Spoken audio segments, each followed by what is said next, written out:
नमस्कार मित्रांनो, नर्सिंग एक विश्वासेवा मी आरोग्यदूत या चॅनलमध्ये मी अक्षय तुम्हा सर्वांचं मनापासून स्वागत करते। मित्रांनो, तुम्ही जर माझ्या चॅनलवर नवीन आले असाल तर चॅनलला सबस्क्राईब करा, व्हिडिओला लाईक करा आणि शेअर करायला नक्कीच विसरू नका।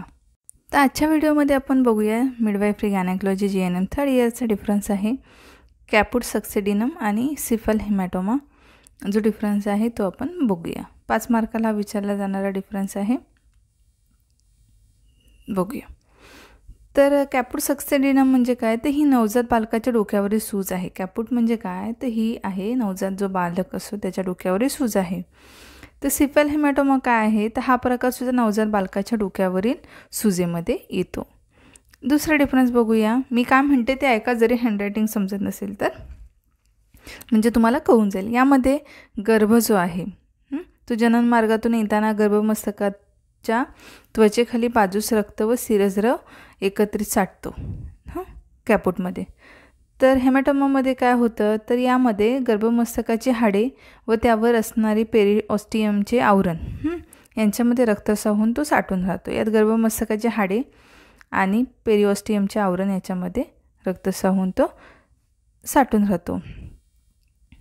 कॅपुटमध्ये काय तिसरा फरक आहे, याचं कारण म्हणजे गर्भमस्तकाचा भाग जास्त वेळ सर्व्हिक्सवर दाबून राहिल्यामुळे, ठीक आहे। आणि पेल्विक आणि गर्भमस्तक यामध्ये जास्त प्रमाणात घर्षण झाल्यामुळे हेमॅटोमा होतो, ठीक आहे। घर्षण झाल्यामुळे हेमॅटोमा हा तिसरा फरक आहे। चौथा आहे, यामध्ये त्या भागातील निलंबून रक्त झिरपते आणि सूज येते। यामध्ये काय होतं कॅपुटमध्ये, तर त्या भागातील निलंबून रक्त झिरपते व सूज येते।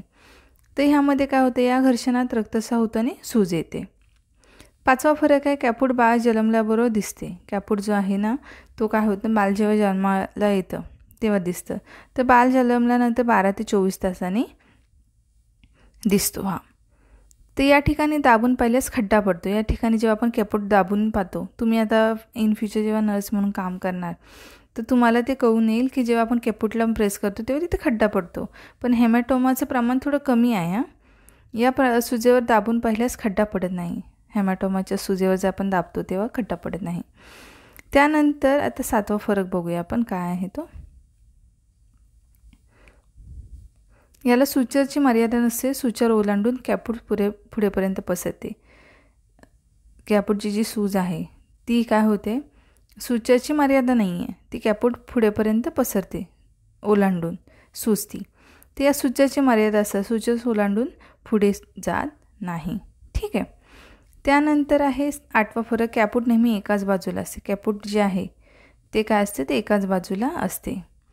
तर सूज एका बाजूला अगर दोन्ही बाजूला असते, ठीक आहे। ह्याच्यामध्ये काय होतं, सूज एका बाजूला अगर दोन्ही बाजूला असते। कॅपुट हळूहळू कमी होते, सर्वसाधारणपणे 1 ते 2 दिवसात नाहीसे होते। कॅपुट जर काय आहे ते हळूहळू कमी होतं आणि सर्वसाधारणपणे 1 ते 2 दिवस असतं त्याचं नाहीसं होतं। तर ही सूज सर्वसाधारणपणे 1.5 महिन्याने कमी होते।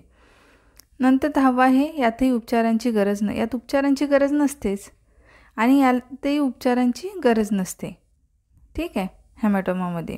आणि कॅपुटमध्ये ही सूज आपोआपच कमी होते। कॅपुटची जी सूज असते ती आपोआपच कमी होते नंतर। तर यात साठलेले रक्त हळूहळू रक्ताभिसरणात येऊन आपोआप कमी होते, ठीक आहे। यात साठलेले जे रक्त आहे ते काय होतं, तर पुढे हळूहळू कमी होऊन आपोआप जे आहे रक्ताभिसरणात ते येऊन मग आपोआप कमी होतं। तर ही जी आहे त्याचा डिफरन्सचा स्क्रीनशॉट काढून घ्या, पाहिजे तर समजून घ्या। मी काय म्हटले ते तुम्हाला जर हँडरायटिंग कळत नसेल तर तुम्हाला मी काय सांगितले ते कळेल आणि मग तुम्ही जे ऐका आणि मग त्या हिशोबाने तुम्ही क्वेश्चनचा आन्सर लिहू शकता। कॅपुट सक्सेडिनम आणि सिफल हेमॅटोमा, जवळजवळ तुम्हाला काही क्वेरीज असेल तर ह्या व्हिडिओमध्ये ऐकून घ्या। जवळजवळ जे पहिल्या पासून जे विचारलेले जे डिफरन्स आहेत ते सगळेचे सगळे मी ऑलरेडी चॅनलवर टाकलेले आहेत, ते जाऊन चेक करा।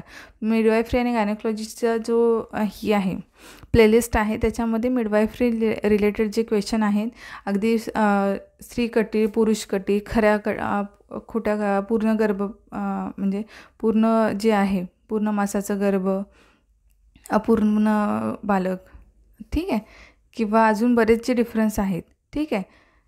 पूर्ण गर्भपात, अपूर्ण गर्भपात याचेही जे डिफरन्स आहेत, ठीक आहे। पॉलीहायड्रोअमनियोसिस, ऑलिगोहायड्रोअमनियोसिस हे जे डिफरन्स आहेत ते ऑलरेडी मी चॅनलवर टाकलेले आहेत. ते जाऊन तुम्ही प्लेलिस्टला जाऊन चेक करा, त्याच्यामध्ये तुम्हाला मिळतील. त्याच्यानंतर रिसर्च मॅनेजमेंटचे सुद्धा क्वेश्चन जे आहेत ते मी प्लेलिस्टला टाकलेलं आहे, त्याच्यामध्ये तुम्ही जा, त्याच्यामध्ये शोधा ज्या क्वेश्चनचे आन्सर पाहिजे. त्यांचे पेंडिंग आहेत ते मी टाकण्याचा प्रयत्न करते लवकरात लवकर, पण ते कसं थोडासा वेळेचा अभाव त्याच्यामुळे होत नाही शक्य पटापट टाकायला. तर ते आणि जेव्हा करायचं असेल ते व्यवस्थित नोट्स पाहिजेत, काहीतरी चुकीची माहिती देऊन तुम्हाला चालणार नाही आहे. आणि तुमच्याकडे ज्या नोट्स असतात तुमच्या ट्युटर्सने दिलेल्या किंवा तुमच्याकडे असलेल्या नोट्स त्याही तुम्ही फॉलो करून स्टडी करायचं, सेल्फ स्टडी, कारण तो खूप इम्पॉर्टंट आहे. त्याच्याशिवाय तुम्हाला मग पुढे एक्झामला प्रॉब्लेम होणार, कारण कोणीतरी देईल त्याच्यानंतर मी हे करेन. तर स्वतः काय स्टडी करता येईल, ह्याच्यातून काय बघता येईल हे तुम्ही स्वतः प्रयत्न करून स्टडी करा, म्हणजे तुम्हाला त्रास होणार नाही. तर अशा प्रकारे हा आजचा व्हिडिओ होता. लवकरच भेटू पुढच्या व्हिडिओमध्ये. तोपर्यंत काळजी घ्या, मस्त राहा, स्वस्त राहा. धन्यवाद. आणि चॅनलला सबस्क्राईब करायला विसरू नका, व्हिडिओला लाईक करायला विसरू नका. आणि असे डिफरन्सेस किंवा महत्त्वपूर्ण ज्या टिप्स आहेत किंवा ज्या नोट्स आहेत, जे इम्पॉर्टंट क्वेश्चन आहे ते मी घ्यायचा प्रयत्न करते. पण कोणीतरी आपल्याला, म्हणजे मी जनरली माझं आहे मत की तुम्ही स्वतःचाही सेल्फ स्टडी करा, म्हणजे तुम्हाला इझी जाईल. तर भेटू आपण लवकरच पुढच्या व्हिडिओमध्ये. तोपर्यंत काळजी घ्या, मस्त राहा, स्वस्त राहा. धन्यवाद.